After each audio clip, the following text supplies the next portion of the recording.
Okay, I'm not finding any issues here with audio. It's a pleasure to be speaking to you. It's good, at least we can get together this way during this very strange time.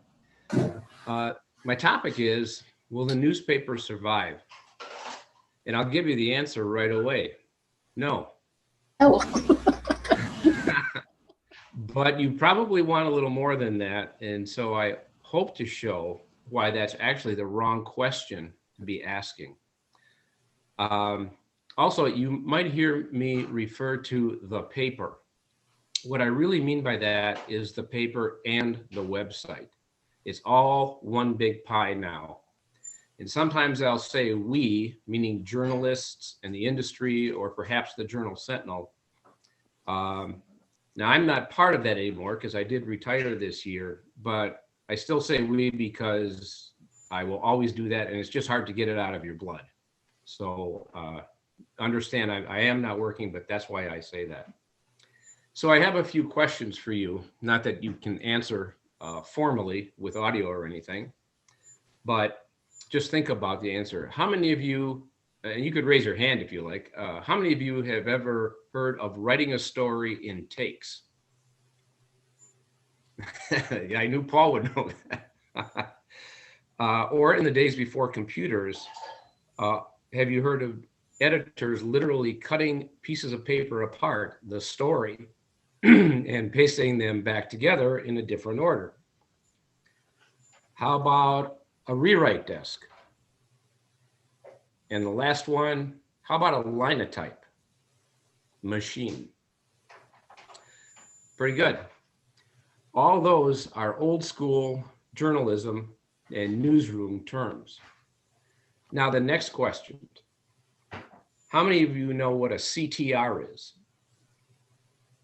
How about SEO? How about unique visitors? And I don't mean your crazy uncle coming for the holidays. Those are the terms that newsrooms are tossing around now, and I'll explain them a bit later.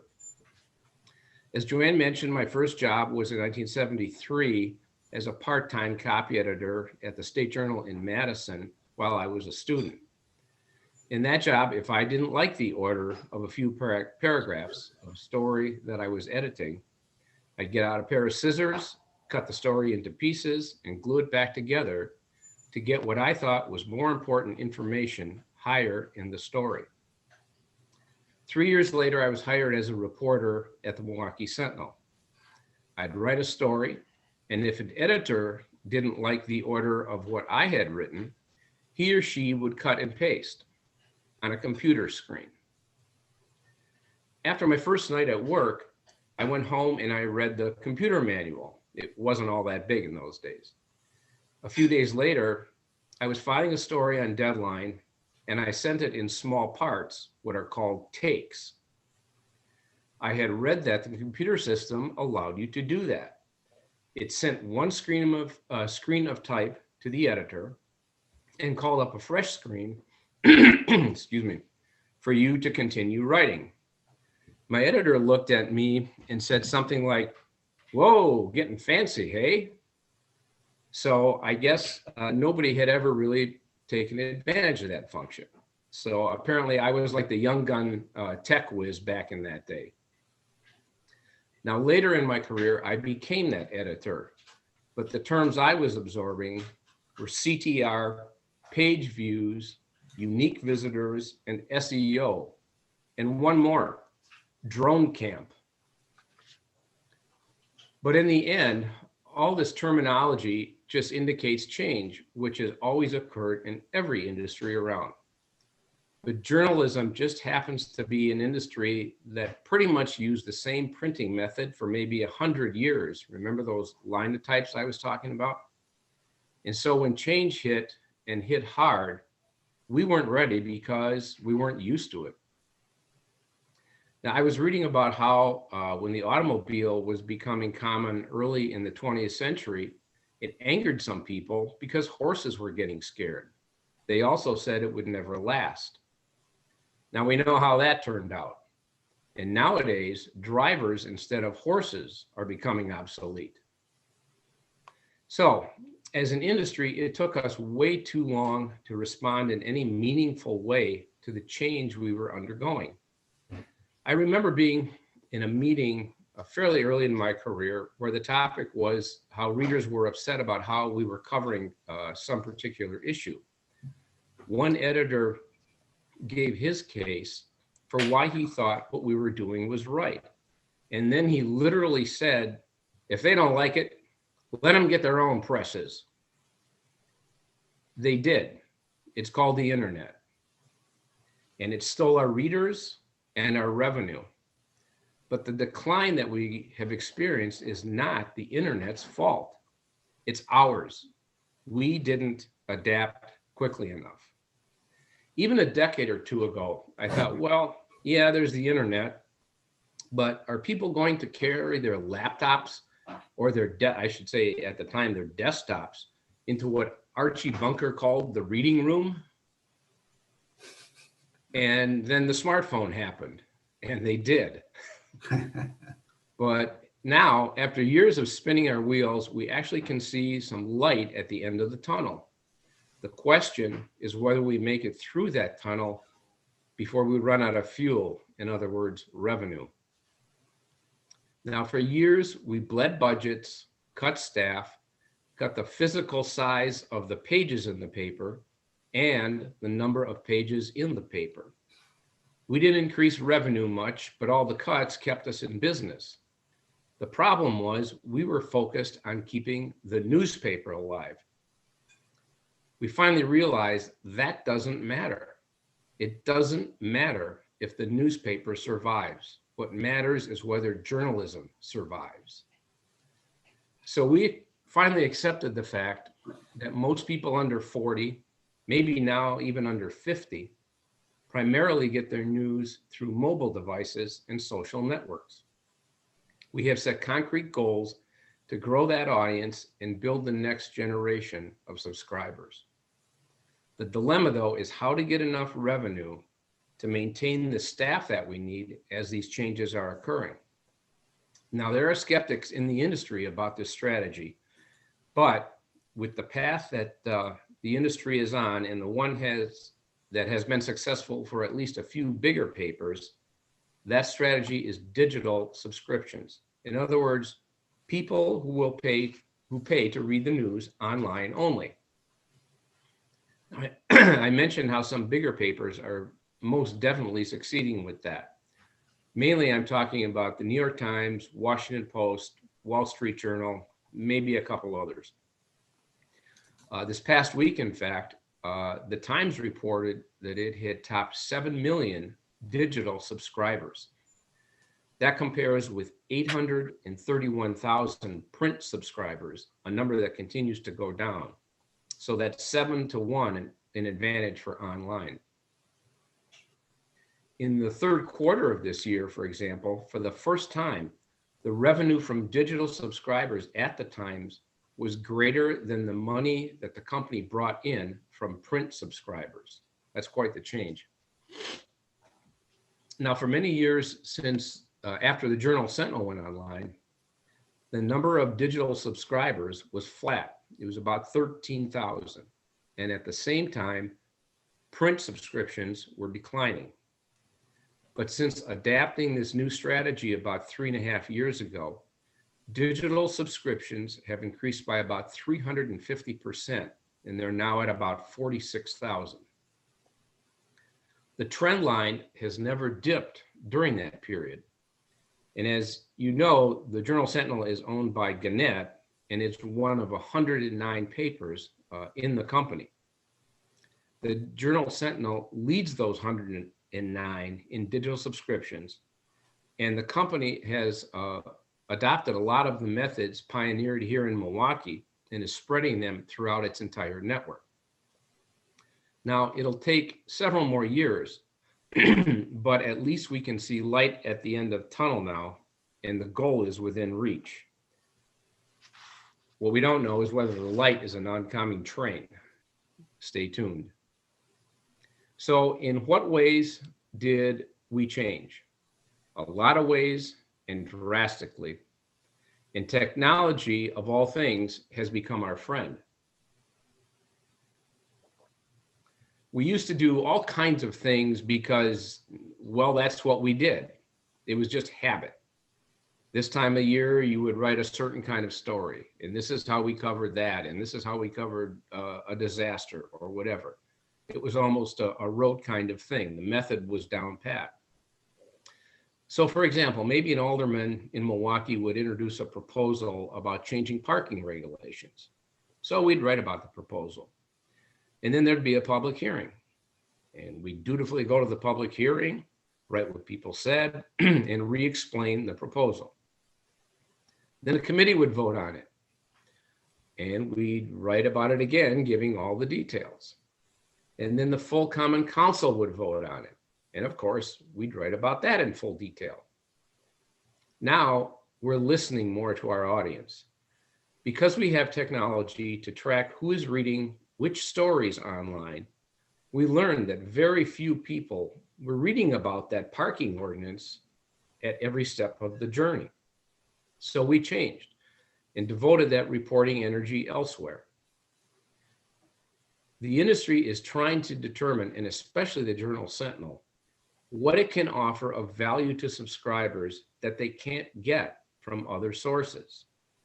They're also trying to meet them where they get their news, not where we say they should get their news. So where is that? Well, you probably can guess. Of those who visit the website, jsonline.com, the majority do not go to their computer, their desktop, and type in jsonline.com. Here's the breakdown of how they come to the site. 40% do type in that web address on a device of some kind. 35% get to the Journal Sentinel site by Googling a topic. For example, say somebody Googles Sterling Brown settlement, and hopefully the Journal Sentinel story is the one they go to read about that case. 20% of the visitors to the site get there via social media. The vast majority of them through Facebook, some from Twitter, and less than 1% through Instagram, Reddit, and LinkedIn. But even those 40% that I mentioned at first, who go to the site directly by sitting down and typing in that web address, I should say the 40% who go there directly don't sit down and type in that web address. Only about a third of those who get to the site directly do that. The much greater share, about 71%, are coming from phones or tablets, either a browser on a phone or maybe through the Journal Sentinel app. And that's up quite a bit from about 3 years ago. So in other words, the vast majority of people are getting to that website from phones, not desktops. So how does the Journal Sentinel meet these readers? By sending them the news and not waiting for them to come to the Journal Sentinel. Now, I don't know how many of you use Facebook, Twitter, or Instagram, but those are extremely popular platforms. I'm sure most of you are probably on Facebook and maybe less so involved with these other platforms. But Twitter and Instagram are extremely strong among younger readers. So the few former copy editors that the Journal Sentinel has left have reinvented themselves in part to take advantage of those platforms. They still edit copy, but they also spend a lot of time posting stories to Facebook, to Twitter, and to Instagram. They're sending the news to where the readers are. Here's some detail on that. The Journal Sentinel puts a story on its Facebook page once an hour for 20 hours a day. On Twitter, the newsroom has a tweet go out, in other words, promoting or posting a story automatically every 15 minutes, nearly all day long. And as I mentioned, it's done automatically. The automatic feed takes the most recent story that was posted online and sends it to the newsroom's Twitter account. And that account has the followers I mentioned, and people will see it there. And some staffers actually do write some posts, what we call by hand, depending on how the news merits. If there's something really big breaking, they're not going to wait for the next 15-minute gap. They'll put it up on Twitter right away. On Instagram, which is a much lesser player, but yet among a lot of people, they post one story a day and what is called one Instagram story a day, which is a more complex type of post. Now, in addition to the newsroom-wide posts being made to the Journal Sentinel Facebook page or its Twitter account, reporters do plenty of this on their own because they all have their own Twitter accounts and their own followers that are interested in the topics that they cover. And mind you, there is a real skill involved in writing these posts. It's a different technique for each platform, and it's a way different technique from writing a headline for print, which is what most people, learned when they came up through the industry. But the staff has learned the details. Some people have learned them and then taught them in in-house classes to the entire newsroom, because now even reporters are headline writers because they are posting to their Twitter account. And there's a right way and a wrong way, a good way, a bad way, if you want to call it that, to do it. Here's why it's so important. The Journal Sentinel has 228,000 Facebook followers, as opposed to way fewer people reading the print product. It has 81,000 followers on Twitter, and it has 50,000 followers on Instagram. And that's up 34,000 from only a year ago. So you can see the growth there. In addition to that, it gets about 1 million page views per day at jsonline.com. So those various followers that I mentioned add up to 350,000. And they include people who may follow the Journal Sentinel on more than one platform. So there is some duplication there. But you see the volume of people who are getting their news that way. Now, compare that with the daily print circulation, which is somewhere in the 60-some thousand range right now, which may come as a shock to some people. Sunday, I believe it's somewhere in the 90,000 range. The 60,000 is weekday, something in the neighborhood of 90,000 on Sunday. So you can see why a news organization has to go where its readers are. They're not going to Speedway and buying the paper off the rack. So that's why I said at the start that it's not so important whether the newspapers survive, because the vast majority of people don't get their news in print. Now, in 2012, the Journal Sentinel started charging people for reading stories on its website after many years of putting them online for free. It allowed an individual to get a certain number of stories per month free. I think you may have started out at something like, it was a pretty high number, 15 to 30, something in there. But at some point, if you read too many, you would hit a paywall and you'd have to pony up to read more stories. Now, over time, that limit has been tightened to where right now it's only about 3 free stories per month. And it's working. The subscription numbers that I mentioned show that. Further, the organization makes about 20% of its stories available only to subscribers.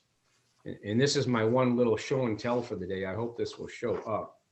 If you ever notice online, some stories have this little blue headline above it that says, "For subscribers only." Those are stories that only subscribers can read, obviously. So they are not accessible to a non-subscriber, even if they haven't hit their limit of free stories per month. And that's another way the newspaper has tightened things up in order to drive people to subscribe. Another important change, the newsroom has changed what it covers and how it covers it. It's abandoned many types of stories.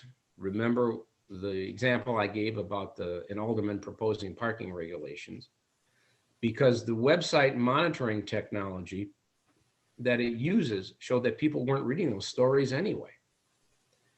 So now when an editor sits down at a computer at work, which these days is a dining room, he or she can get information in real time on how many readers so far have read a given story and how many readers are reading that story at that moment.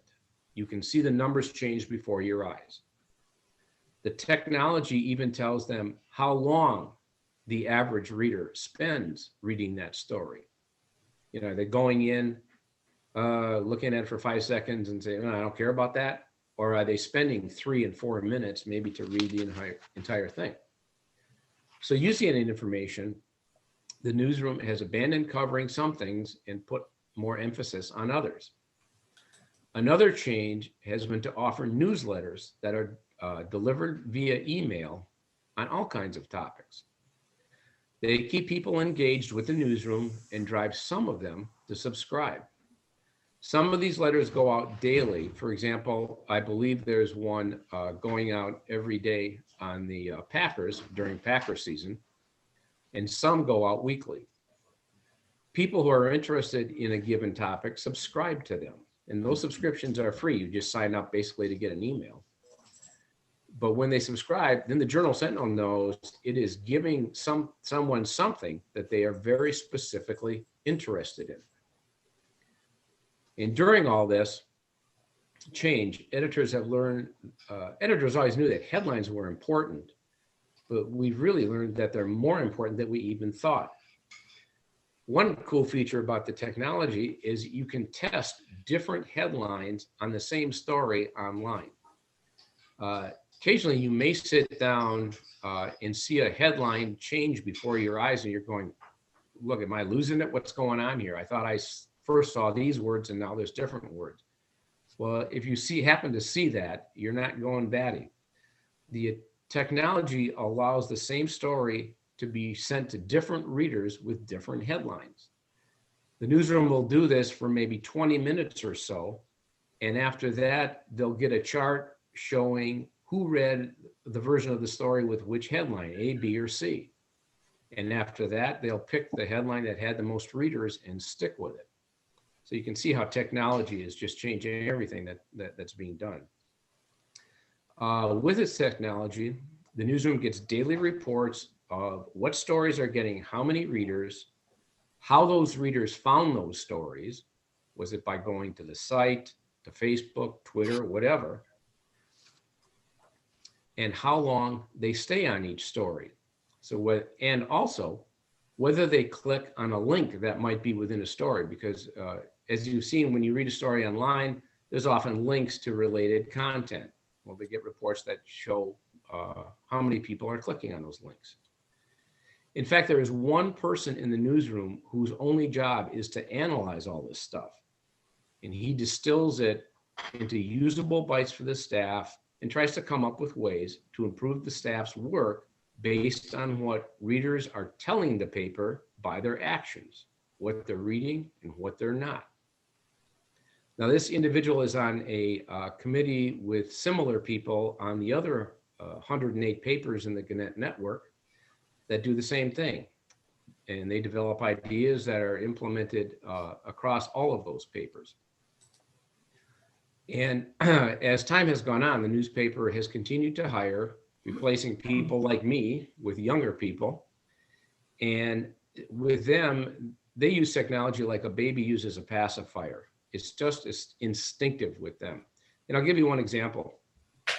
In the summer of 2019, I was working at night. I was the night editor, basically deciding what goes where on the website. And there was a couple of reporters in the office. I would give them assignments. Well, we got word, you may remember this incident, that there was a shooting at the Miramar Theater on Oakland Avenue. I had an intern as a reporter that night, a college student. So I told her what was going on. She figured out how to get there. And I gave her very minimal instruction beyond all we knew basically was shooting and people were scattering. And here's where the Miramar is. And I gave her a brief description of kind of what goes on there. So she goes to the site, and within a minute or two of getting there, she had posted a couple paragraphs on Twitter. I never told her to do that. I didn't say, hey, start tweeting when you get there. She just knew that was what she was supposed to do. She also shot some photos. She shot video with her phone, and she sent me a few paragraphs that she had typed on her phone so that I could put a story online on our website. That gives you an idea of how kids work with technology. Now, also, the Journal Sentinel has learned that it must have unique content that people can't get elsewhere. Now, despite the staff cuts, I believe it still does. It's maintained a very strong investigative staff, as well as coverage of sports, government, business, entertainment, and dining. It's doing more and more photo galleries and video because readers have shown through those metrics I mentioned that that is what they want. Those get very good audience response. The newsroom has created new jobs and redesigned others. The last boss I had at the paper had a title of Senior Director of Digital Content. I guarantee you that title didn't exist when I came into the industry. In fact, that was a job that was just created about 3 years ago. The boss I had, she was the first one to fill that role at the paper. But with all of these metrics, journalists still have to be careful to maintain their journalistic principles. I don't know if you're familiar with the term clickbait, but the Journal Sentinel does not want to be a place that is pandering to that. That's basically putting up stories that really aren't very important at all, but that you know people will click on, and you can sort of guess what the topics would be. You still have to maintain your principles.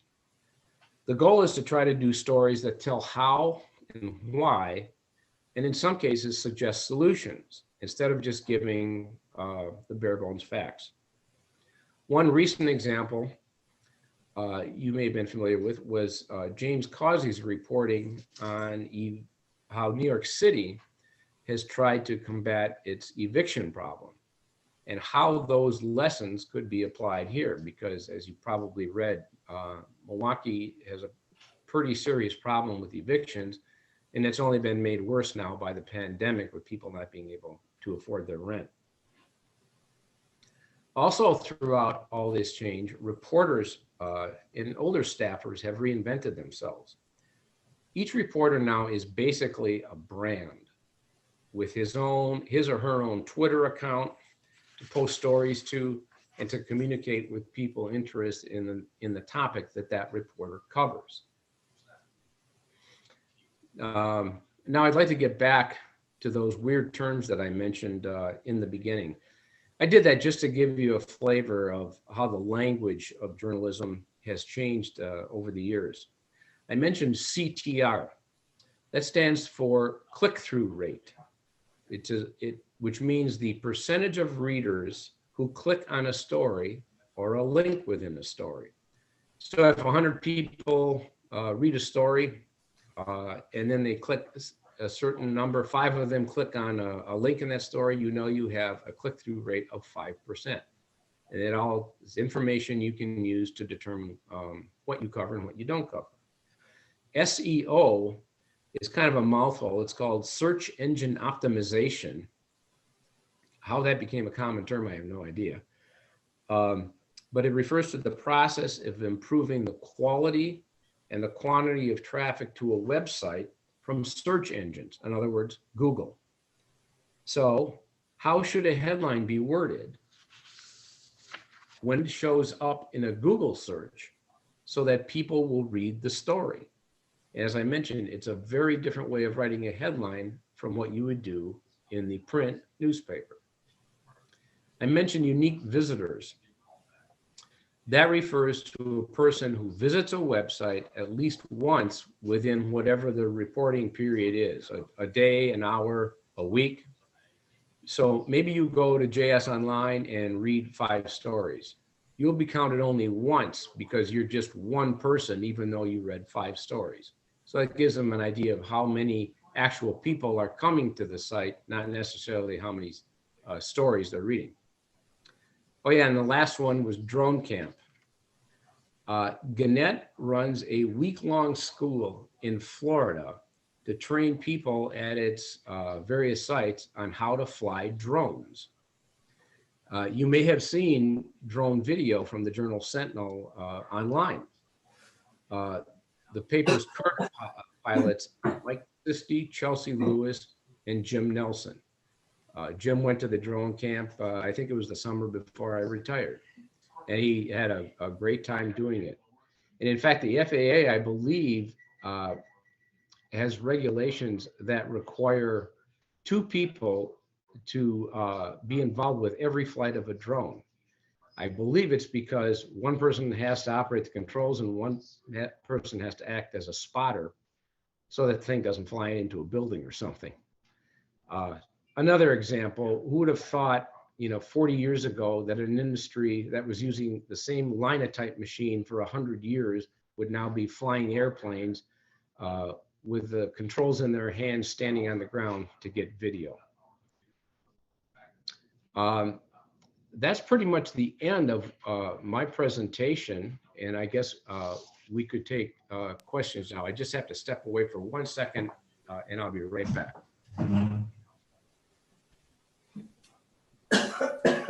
Okay, at this time, I don't see a lot of chat questions. So there don't seem to be a lot of chat questions. Although they're right at the end, there was one comment that you might want to comment on, and then I'll unmute everybody. Okay. I just want to make sure I got to turn my volume up a little bit here. Well, I have a question. Yeah. I read about how big corporations are now buying up the newspapers, and I understand the Journal is going to be moving out of its beautiful building. Could you say a word about that?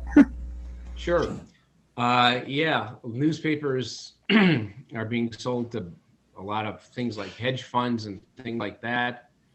And some of them, unfortunately, are basically cannibalizing the things. They're buying them almost for the real estate and not for what they produce, or without any thought of dedication to journalism and things like that. That's why it's at least still a good thing that the Journal Sentinel is owned by Gannett, which is an actual newspaper, or if you want to call it news organization. Because when companies start buying up papers and just for the real estate, that's not a good sign. Now, not necessarily because of that, but somewhat related to the pandemic, some newspapers have completely eliminated their newsrooms permanently. They have everybody working from home. I forget the exact corporations that have done that, but it is a trend. And, you hope it doesn't hit here, but we shall see. As far as the newsroom, yes, that beautiful building is being turned into apartments, partly for MSOE students and partly for non-students. I believe everybody had to move out from the Journal Sentinel by, I think it was August or September, sometime in there. Now, when the pandemic hit in March, pretty quickly, everybody started working from home. The only people who were going to the office with any kind of regularity were photographers, I think, because some of the equipment that they needed was there physically, and they couldn't do everything from home.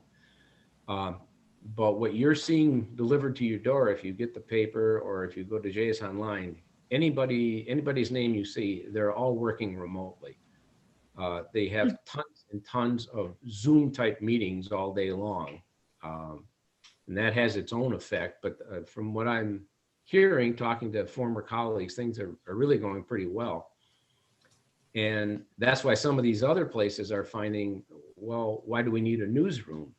And you just have people working from home putting out this product online. The Journal Sentinel does have a new office, but pretty much nobody's in it yet. I forget the name of the building, but it's 300 something East Kilbourne. I believe the main tenant is an Associated Bank. It's across the street pretty much from Old St. Mary's Church, if you're familiar with that. It's a beautiful view up there. I've seen some photos that somebody took, but one staffer I talked to said she doesn't expect anybody to really work there until at least summer, but that's, because of the pandemic. Okay, thank you I have a very much. question. I see a question in the chat. Should I take that one next, Mark? Sure, do the chat first and then, Okay. It says, how did the Milwaukee paper change after it was purchased by Gannett? Surprisingly, not very much. We were all skeptical as all get out and really disappointed when the purchase happened. And over time, we became pleasantly surprised by the autonomy we were given. They basically never ordered us to do anything. And then, in fact, they started adapting some of our practices, as I briefly referenced in the talk. So it's actually been a pretty good relationship, which, like I said, may surprise people, and even we were surprised. Not perfect, but for the most part, the newsroom has been left to do what it wants to do. There's some corporate things that you have to fulfill, and they're a little annoying, but basically it's just a minor annoyance. It had very little, actually no effect on what was covered or anything to do with, with journalism for the most part. more questions, more chat. Yeah, I see one more in the chat. It says the author of a book entitled Zucked, Roger McNamee, believes that social media will ultimately undermine our small d democracy. My thoughts. It sure is wreaking havoc, isn't it? When you see what took place in this past election and some of the fringe groups that have become rather prominent, when you think about that, none of that could have taken place without social media. I mean, there have always been fringe groups, but they got organized in small bands at kitchen tables in one town and maybe another town, but they couldn't communicate with each other the way they do now. So now you have all these various conspiracies spreading, or extremist groups of whatever side of the aisle spreading, and social media does have a lot to do with that. And I don't know the answer, but I can certainly understand the concern with how that will affect democracy. Yeah, there's more. One more chat question. Sorry, folks. I can't get on chat. Neither can I. I put it on, but I don't know how to file it. Well, hopefully we'll get to all of you. Maybe we can take questions orally. Letters to the editor published anymore. Yeah. And We're Can going I to do the chat first, please, okay?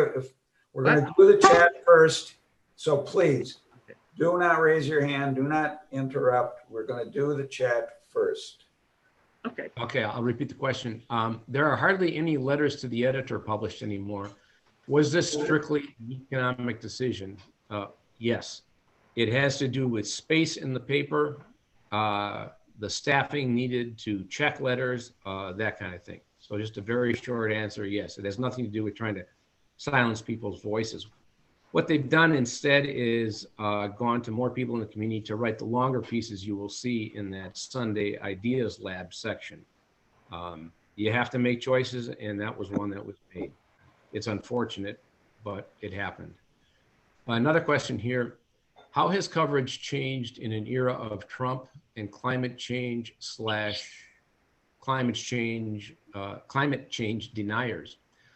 Reporters have typically wanted to say one side says this and the other side says that in an effort to be fair. But one side may be a lie. Do reporters need to say that? I won't answer that directly in terms of climate change, but if you pit it, the reading you've done during the past election cycle, that is what reporters have started doing. When someone makes a claim that is flat out wrong, you will see that more and more in stories pointed out very directly. It's called a baseless claim, or so-and-so said something without facts or any factual basis or any evidence. So the short answer is yes.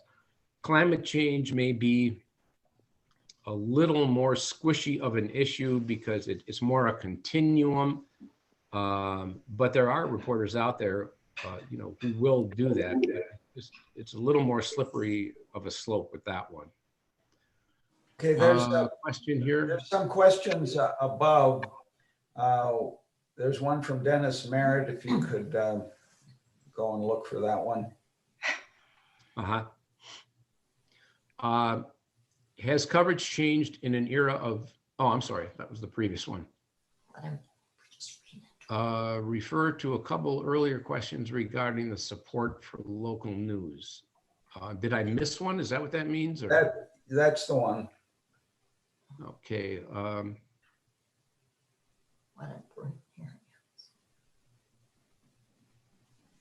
Dennis Merritt.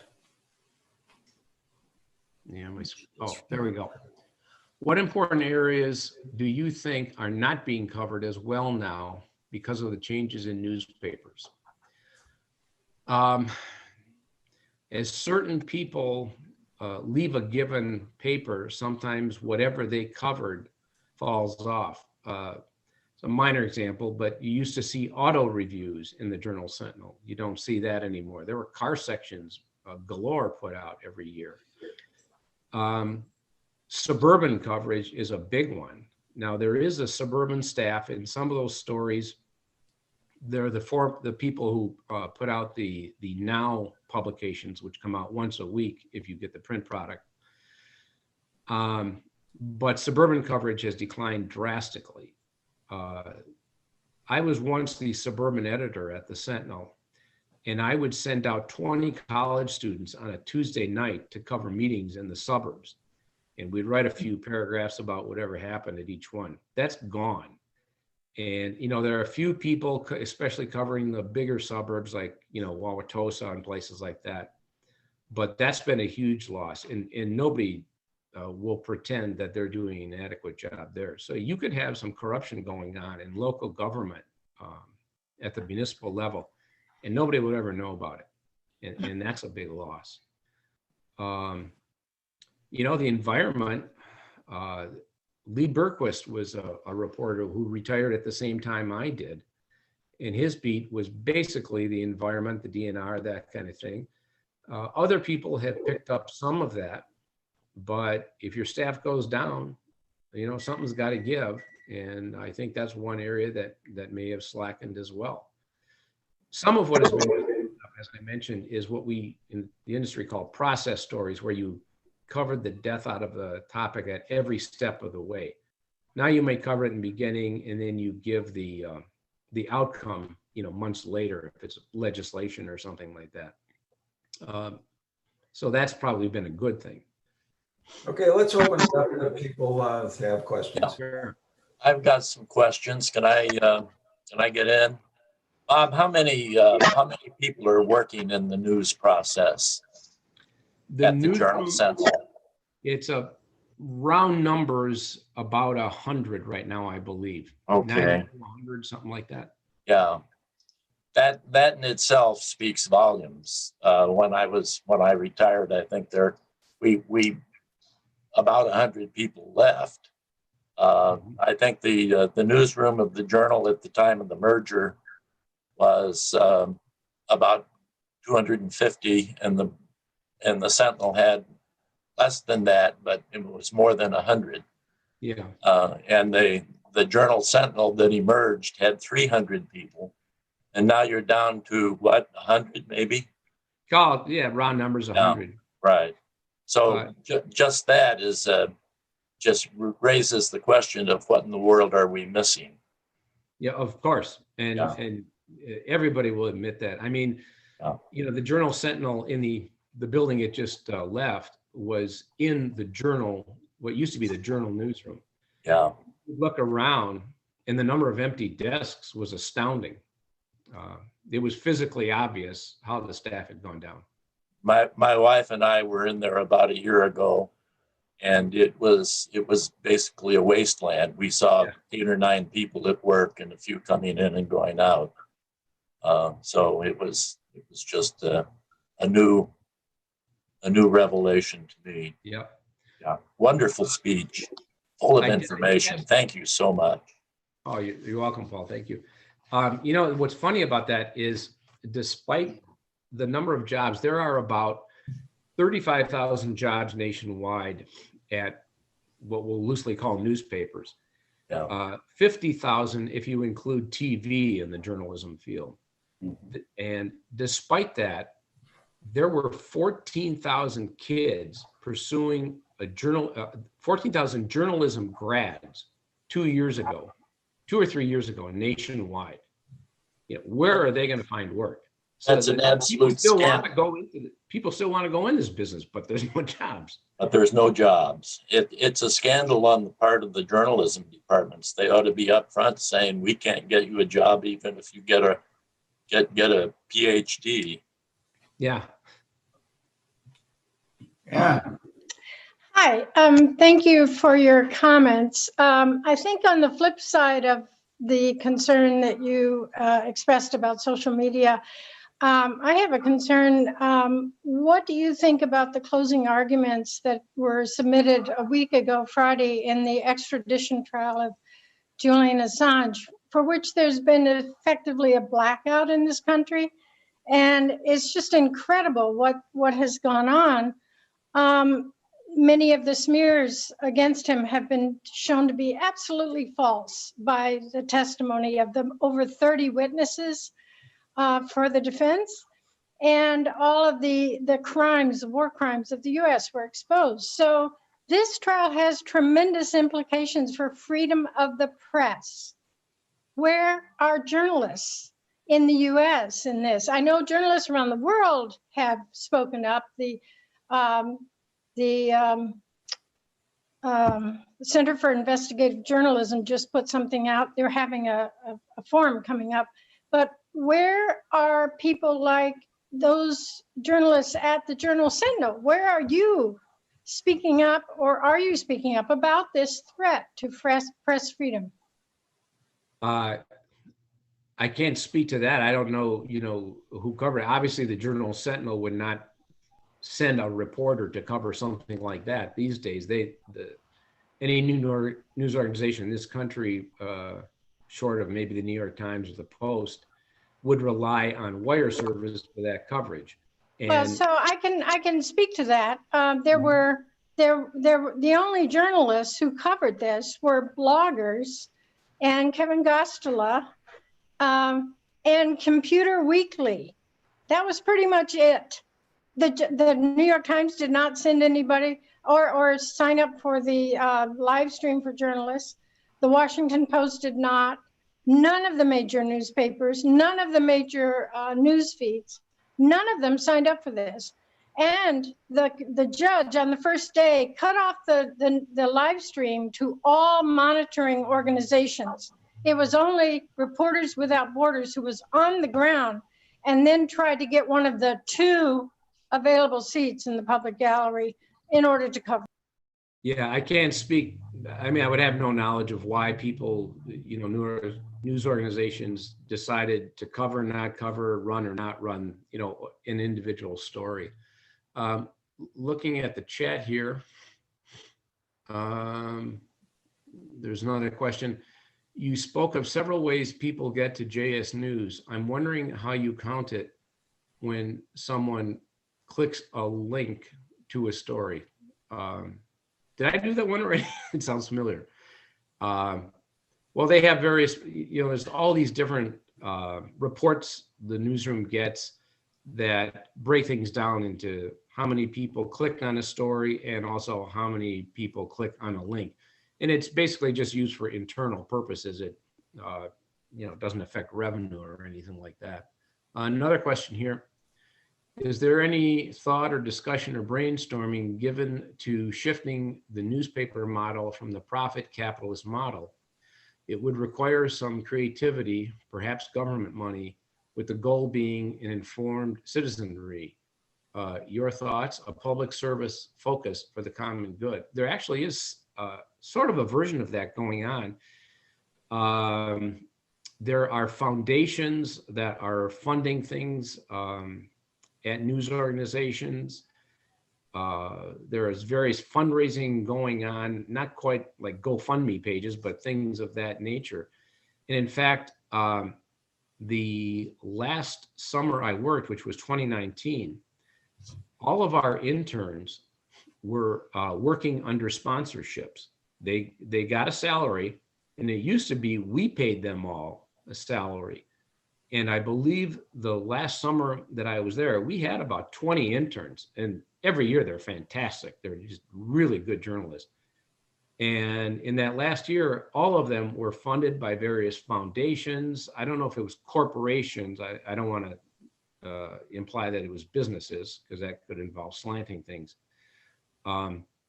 So there is some grassroots stuff like that taking place. And I know there have been a few places throughout the country where an individual or two has tried to start a new startup basically at a place and tried to fund it basically through GoFundMe and things like that. That's often happened in places where a newspaper folded and there was just no local coverage, and some of the journalists who lost their job would try to start something up. There's been some very mixed results with that kind of thing. Obviously, it's tough to make a go of that.